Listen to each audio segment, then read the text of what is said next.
Hello there, world of tankers. Welcome to the channel. I'm of course your host, Droodles, Blitz, and in today's video, we are going to be playing in this Tier 6 German tech tree tank destroyer, the Jagdpanzer IV. It's an extremely sneaky and really deadly tank destroyer at that. Now, when you think of deadly tank destroyers, sometimes Alpha comes to mind. Vehicles like the Su-100Y, a tank that is literally capable of ruining your day in a matter of seconds. But this tank destroyer has the other alternative, damage per minute. But it's not like it suffers on damage per shot. Just like the Object 263 at tier 10 that has good DPM and as well great alpha, this thing is exactly the same. It's 225 damage per shot, or 220, and it's able to deal 3,000 damage per minute if, of course, you're able to dump out that much. And sure, while you may not be able to use all of your DPM effectively every second, let's say you're up against tier 5s, because this is a tier 6 tank destroyer. Well, basically, that tier 5 is killed in 9 seconds after your first shot is fired. It's actually that deadly. So, super strong tank. It's kind of like an E25, just a tier lower. It's got good mobility, upwards of 50 kilometers per hour, or something like that.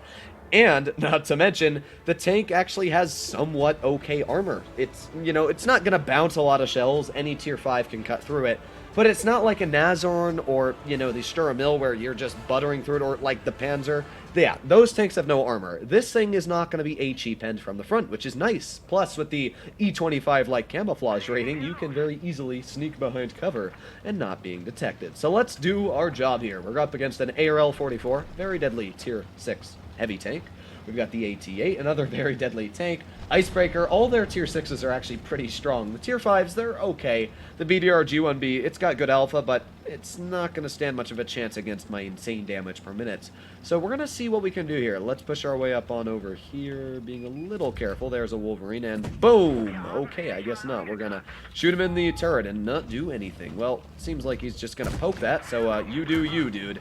Back up. I don't want to be hit by the BDR. No, thank you. There's a nice tap, and there's a bounce. As I did say, it's a troll tank. You can get bounces here and there. We've got the U-Panzer off to the side. We're going to go for the U-Panzer. That's what I've decided in my mind. Okay, I don't like this, though. That ARL is kind of on my rear. He's got a really big gun, but we're going to see. Come on, push.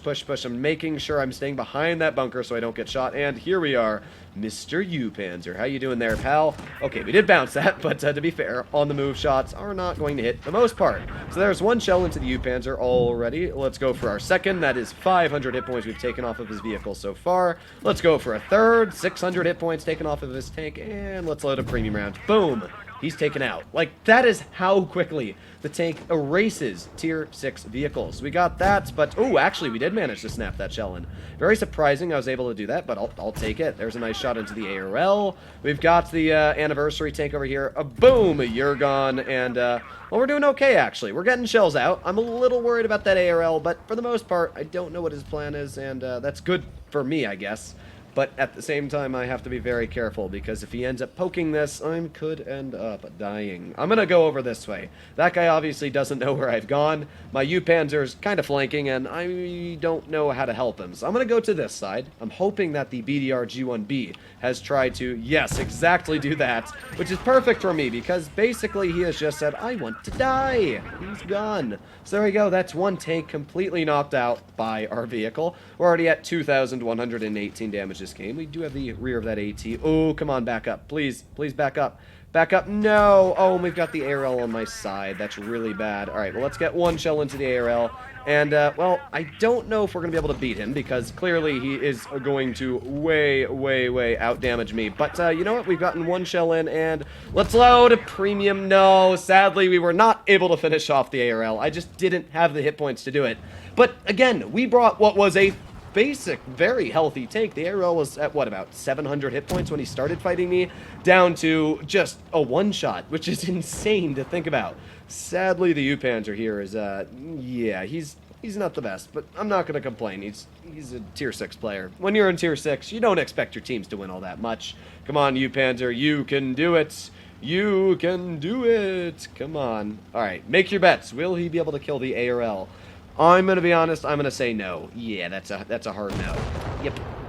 Well then, We did okay. Can't complain. We did around, what, 2,900 damage there in the first game, basically keeping up in line with the DPM at 2778 for our first game in the tank. And sure, it was a defeat, but it very easily showed how it can be such an influential tank, even in a losing scenario there. We were easily able to pump shells into that ARL. In fact, if we had had just a little bit more hit points, we easily could have won that scenario. Not only did we beat the BDR G1B, we took out the P43 Anniversary, but we also just demolished the U-Panzer.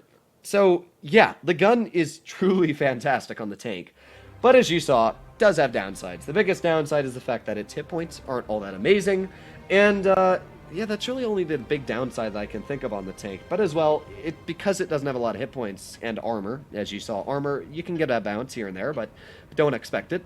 The thing about the tank is that it's just very hard to carry. As we all know, lightly armored vehicles struggle to carry late game.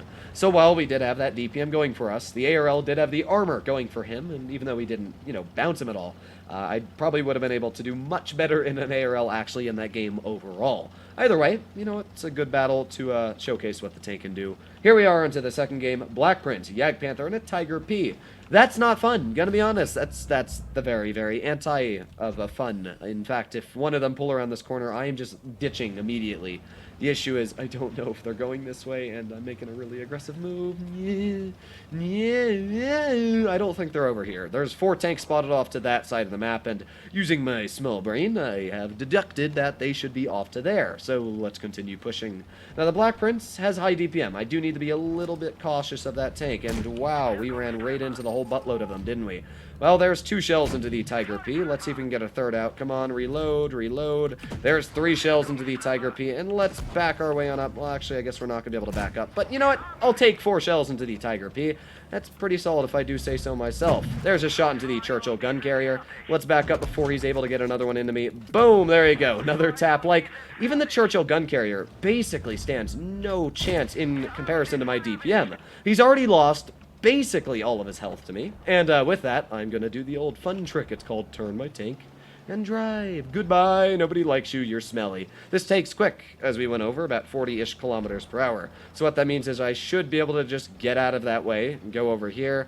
Sure, I might get spotted by that Tiger P. Not really sure where they are, but I'm going to go over here. See if I can help out my tanks this way. Maybe get some shells into the rear of the Jagdpanther. Boom, nice shot into the rear of him once. And we do that Black Prince over to this side. Maybe we can get a shell into him. Man, this is just a weird game, isn't it? I really don't know what to say. It's probably going to be another defeat at that, because, well, you can see why it's probably going to be another defeat. But we're not doing bad. I'm getting shells out again. There's a nice one into the P43, tracking him in place. Sadly, that didn't really do all too much to his tank in general, and now we got a Black Prince aiming on us. So, yeah, this is, once again, going to be the end of my tank. But we did 2,300 damage, and a pretty solid game at that. Just sadly, we had an AFK SU-152. As I've said on the channel, though, I don't care if I lose. I'm going to show videos that are losses if it showcases what the tank is capable of doing. So by no means is the Jagdpanzer IV bad. You saw there we took off half of that Tiger P's hit points in literally a couple seconds. Took off a big chunk, even over half of the Churchill gun carrier. We took off about half of that P43. At tier 6, DPM is amazing because tanks don't have a lot of health. The most health you'll find at tier 6 is like 1,500. That's obviously a tier 7 heavy tank. So even tier 7 heavy tanks, like, look at that. Yeah, that Tiger P. We took off 1,000 hit points basically off that tank. So yeah, that is insane. The vehicle is super fun, and it's a tech tree, and it's a tier 6. If you wanted to get a vehicle that's like the E25, but for free, that is what I would suggest to get your hands on. Let me know what you guys thought about my video today, and my personal opinions on the Jagdpanzer, but other than that, stay happy, stay healthy, and I'll be seeing you in the next one. Bye-bye.